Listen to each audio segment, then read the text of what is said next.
Hi friends, ഞാനിന്ന് നിങ്ങളുടെ അടുത്ത് ഡിസ്കസ് ചെയ്യാൻ പോകുന്നത് നമ്മൾ ലാസ്റ്റ് ക്ലാസ്സിൽ പഠിച്ച ക്വാഡ്രാറ്റിക് ഇക്വേഷൻ മിഡിൽ ടേം സ്പ്ലിറ്റിങ്ങിന്റെ മറ്റൊരു പ്രോബ്ലം ആയിട്ടാണ്.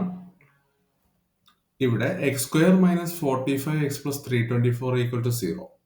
അപ്പോൾ ഇതിൽ മിഡിൽ ടേം സ്പ്ലിറ്റ് ചെയ്യുമ്പോൾ നമ്മൾ ആദ്യം നോക്കേണ്ടത് സം നമ്മൾക്ക് -45 പ്രൊഡക്റ്റ് നമുക്ക് 324 കിട്ടുന്ന ഒരു നമ്പറാണ് വേണ്ടത്. അപ്പോൾ -45 എന്ന് പറയുമ്പോൾ നമുക്ക് ഒരുപാട് നമ്പേഴ്സ് ഇൻപുട്ട് ചെയ്യാം. -15 -30. അപ്പോൾ ഒരിക്കലും അത് രണ്ടും മൾട്ടിപ്ലൈ ചെയ്താൽ ലാസ്റ്റ് ഡിജിറ്റ് 0 ആയിരിക്കും, 324 വരത്തില്ല. അപ്പോൾ 25ഉം 20 ഇട്ട് കഴിഞ്ഞാലും കാര്യമില്ല. -25 -20 ഇട്ടിട്ട് കാര്യമില്ല.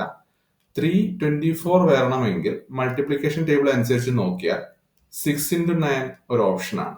6 × 9 വരണമെങ്കിൽ -9 -36 ഒരു ഓപ്ഷനാണ്. അപ്പം അത് ഇൻപുട്ട് ചെയ്ത് നോക്കുമ്പോൾ -45 ഓക്കെ ആണ്. ഇനി പ്രൊഡക്റ്റിന്റെ കേസിലേക്ക് -9 × -36 ഇതുപോലെ ഇൻപുട്ട് ചെയ്ത് നോക്കിയിട്ട് നമുക്ക് കണ്ടുപിടിക്കാവുന്നതാണ്. 30 × 9 270, 270 പ്ലസ് 6 × 9 54. അങ്ങനെ നമുക്ക് 324 കിട്ടും. അല്ലാത്ത പക്ഷം നമുക്ക് യൂഷ്വൽ മൾട്ടിപ്ലിക്കേഷൻ വഴിയും കണ്ടുപിടിക്കാം. 6 × 9 54, 3 × 9 27 പ്ലസ് 32 പ്ലസ് 5 32.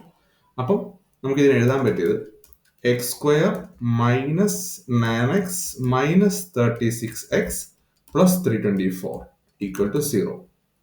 ഇതാണ് നമുക്ക് ഇവിടുന്ന് എഴുതാൻ പറ്റിയത്. ഇത് ഇവിടെ ഒന്ന് റിയറേറ്റ് ചെയ്യാം. Okay, then we can write. ഇപ്പൊ ഞാനിത് ഇറേസ് ചെയ്യാണ്.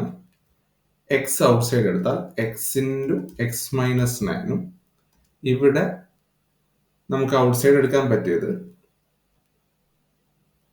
-36 ഔട്ട് സൈഡ് എടുത്താൽ x × -36 × x - 9 = 0. Then we can write x - 36 × x - 9 = 0, which implies x - 36 = 0. We get x = 36 or x - 9 = 0, x = 9. നമുക്ക് നന്നായിട്ട് മൾട്ടിപ്ലിക്കേഷൻ ടേബിൾ പഠിച്ചിരിക്കണം.